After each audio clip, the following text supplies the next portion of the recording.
Hello, it's the Cryo Lady. Right, let's get this started.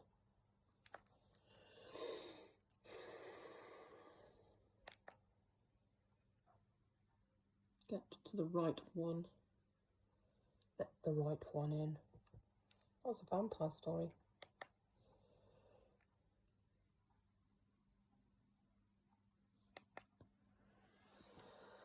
So, today I'm going to talk a little bit more about Janice and Floyd together and what it was like living with them. So, this is, will apply to a lot of people who have either abusive / toxic parents and don't know what to do.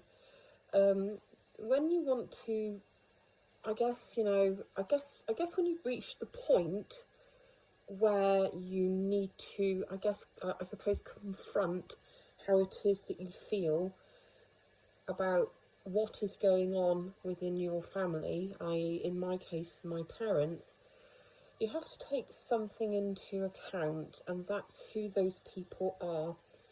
And that ultimately is it.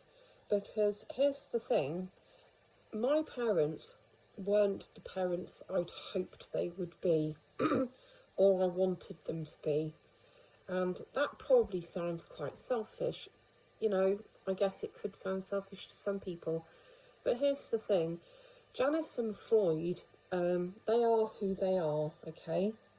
And that is what I finally had to accept.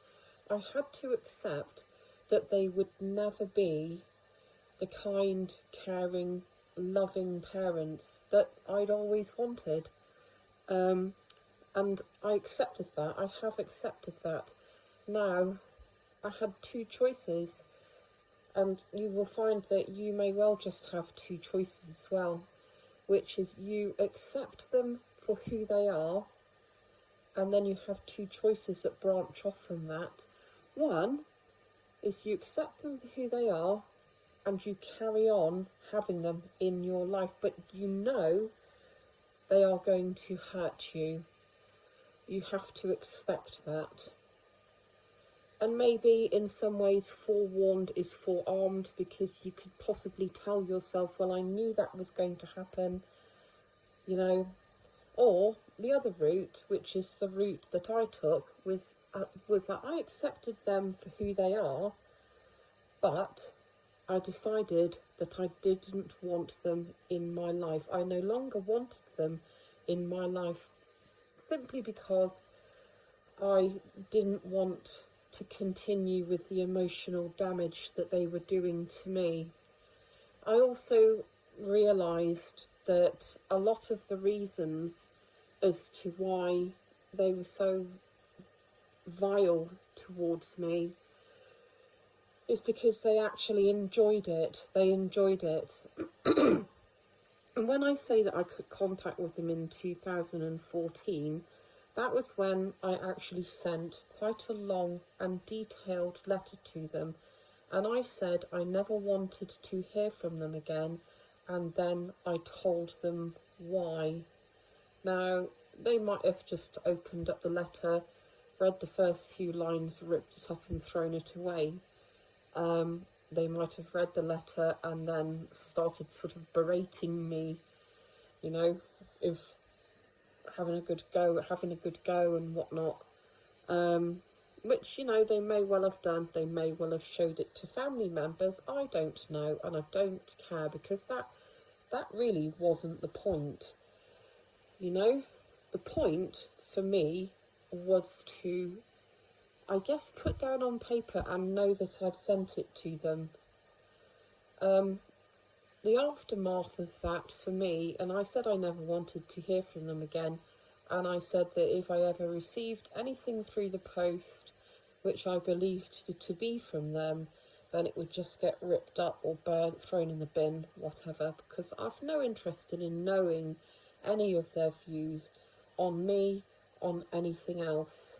Now, they'd never shown any kind of interest in my children, which is, I have 5 children, their grandchildren. They never showed any interest. But you have to, you just have to accept them for who they are, and I accept that. I just don't want them in my life. Not at all. Not at all. Now, what happens when you cut someone off? You know, even if you maybe haven't seen them for a good while, and when you make that final move, it is difficult. Now, like I said, by the time I sent them a letter, I suppose, you know, I'm into, let me see, let's call it halfway through 2014, or perhaps it was towards the end. So I'm kind of getting on for 2 years without seeing them anyway. And I never really used to get upset about it, okay? But after I sent that letter, I did go through a grieving process. And if you have made your mind up that you want to go no contact with your family, then you will go through a grieving process. Now, you know, there is an order for a grieving process, but I don't really know if it totally fits. I just used to all of a sudden, out of the blue, I'd just become very, very, very upset. And the best way for me to deal with that was I'd go and sit in my room, I'd go and shut the door, and I'd probably cry, but then I'd talk, and I'd just talk out loud about all the reasons and all the things, you know, for not having them in my life, and I would feel better. Now, to start off with, you know, I probably did that, I don't know, once every few months, but then it got longer and longer until, you know, like I say, I haven't seen them since 2012, so 13 years down the line, it doesn't upset me. It just, you know, it just doesn't upset me. They're just, in all honesty, of course they did some really nasty things to me, but with them, and I guess with my brothers and sisters, they're just people that I used to know. I've known, if you like, if you take into account all the times that I haven't really had anything to do with them or seen them, I've I've got people around me that I've known longer, you know? I mean, my children, for a start, just people in general. I've got people on my friends lists, you know, that I've just known for a lot longer. So I don't really,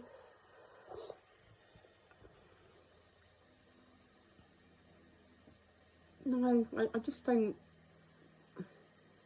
we're too different. I've got apps, they say blood is thicker than water, but I just don't think it is. They are strangers to me. We are estranged. So we're just like total strangers. And if you're going through something similar, you can work your way through it. Now, I worked as a psychiatric nurse.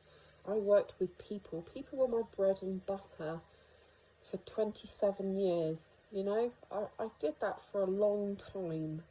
So I do know people. I kind of look at them really.